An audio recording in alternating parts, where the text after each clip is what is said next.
everyone, my name is Danny Conlon, and I'm VP of Product and Marketing here at Ignite Visibility. And I'm Jason Carleton, Director of SEO. And today we're going to be talking all about subdomains. Should you use them? Should you have them on your website? And are they worthless for SEO or not? Let's dive into it.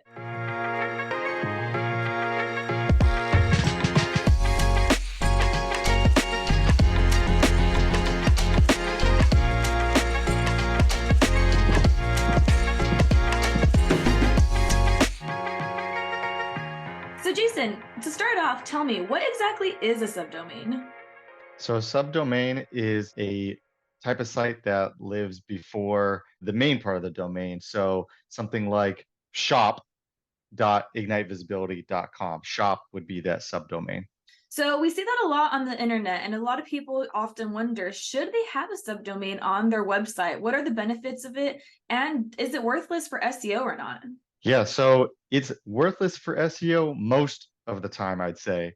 They're basically seen as two different websites. So any content that's on the subdomain is not really going to have as much of a benefit to the main domain as it would if it was living on the main domain. Same with backlinks. So if you have backlinks pointing to the same subdomain, it's not really going to have that same benefit that it would if you were getting that backlink to a page on the main website. Yeah, that's exactly right. So a subdomain is seen as a different entity than your main website. So if you want it to help out your main domain, consider a subdirectory over a subdomain. However, there are a couple of use cases where a subdomain is more beneficial than a subdirectory. Let's dive into a couple of the use cases where you might consider a subdomain over a subdirectory. Sure. So when you don't have complete control of the content, that's a good reason to use a subdomain. A good example would be if you had a forum for your website where that's a lot of user-generated content, that's a great opportunity for a subdomain. Next,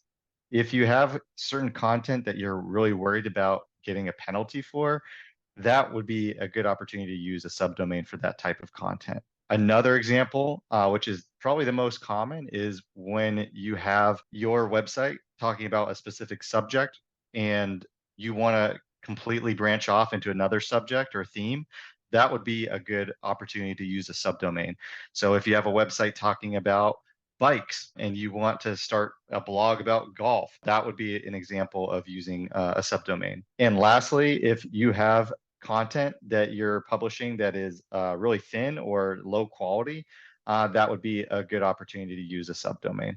That's exactly right. So just to recap, if you are going to have content on your website that is not easily monitored and not easily controlled, you're going to want to put that on a subdomain. Also because it's going to be the part of your website most susceptible to hacks and penalties. So if you are going to have that, consider putting it on a subdomain. And also expanding your brand is a great way to use a subdomain to be able to give your users a little bit of a different experience than your main domain, but still have them related and be able to have users navigate from one subdomain to the other. There do seem to be a lot of websites that happen to use subdomains. What are some of the most common ways we see websites using subdomains in, Jason? Yeah, so the most common ways I see websites using subdomains is actually with blogs and with like their store or their shop. These are the most common examples of when we would prefer not to use a subdomain. So if you're starting off a website and you're going to be adding a blog or store, I would really recommend that you use that subdirectory versus a subdomain. That way you get all the main benefits of the content and the backlinks that you're going to be generating from those pages. Great blog content is a really, really good source of natural backlinks to a website. So you definitely want to have that blog on your main domain to have those backlinks help out your overall website, because again, backlinks to a blog on a subdomain will do nothing for your main website since it's a different entity. So again, think twice before you put a subdomain on your website versus a subdirectory. So to recap, should you use a subdomain or a subdirectory for website organization? It depends on what you're using it for. If you want it to rank and it relates to your main domain and you want to keep it all together and have it help each other out, then consider just using a subdirectory. Jason, what's a subdirectory? A subdirectory is something like ignitevisibility.com/.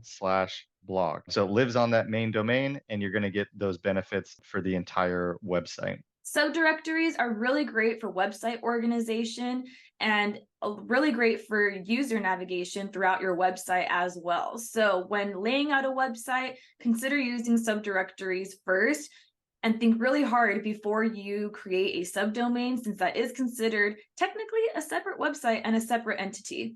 That's it for today, folks. Thanks for watching. Thank you.